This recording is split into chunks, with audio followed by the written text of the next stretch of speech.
weather's been really bad again today. It's torrential rain, and there's a family staying in a rented camper van just next to me, and they went out for a short walk this afternoon, and they got caught in these heavy showers, and they're not there now. They've either gone to a pub to dry out, or they've packed up a day early and just buggered off home. I'm so sorry for people. I'm in such a kind of privileged position, being able to pick and choose, the moment to go out. And because it's been raining, I decided to work. I had two fairly substantial queries on previous survey reports I've done, and they're quite complex. And I've been putting them off because I've been trying to keep going with the other surveys that are coming in. But I've got another 3 coming in, and each one's going to take 5 or 6 days at least. And I don't want to get too far behind with work because it becomes really stressful. So because it was raining, I've spent half of today doing 2 big queries, and I've got as far as I can go with them, and hopefully that will suffice. And it feels great to have those out of the way. And it's Saturday. I don't like, historically I've never worked at weekends because weekends are really important, but because I'm in a van and I'm in the places I want to be, then why not work on the days when it's pissing with rain and have the sunny days out? I met this really nice artist girl from Edinburgh called Lucy up on the last peak, and she was doing exactly the same.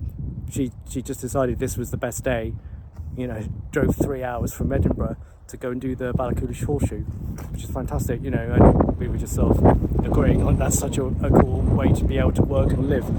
But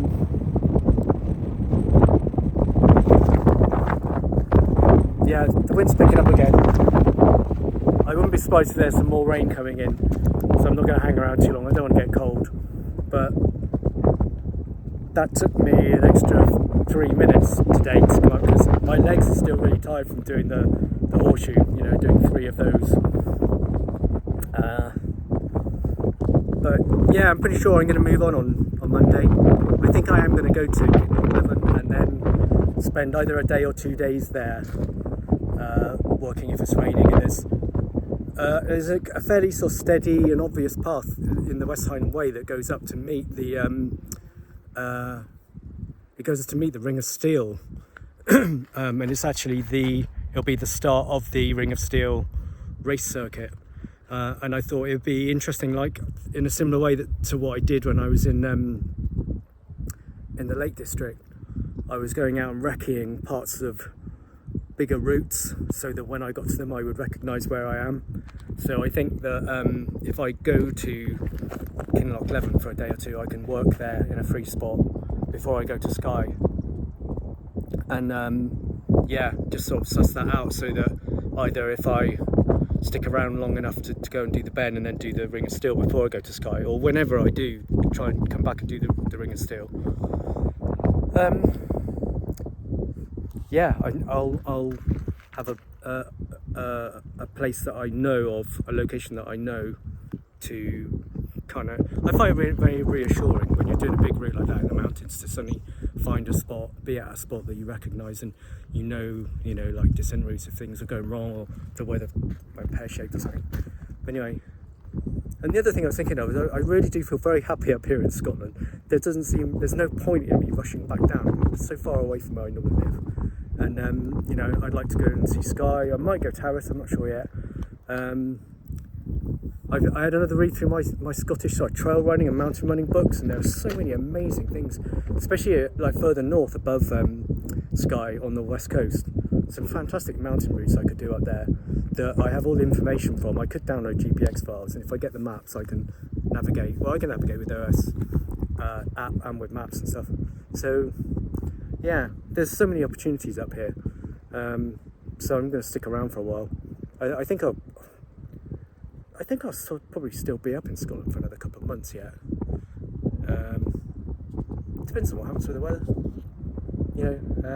and it depends, if we've got these flurry of reports coming in. I know there are about another 4 or 5 at least in the pipeline after these 3, and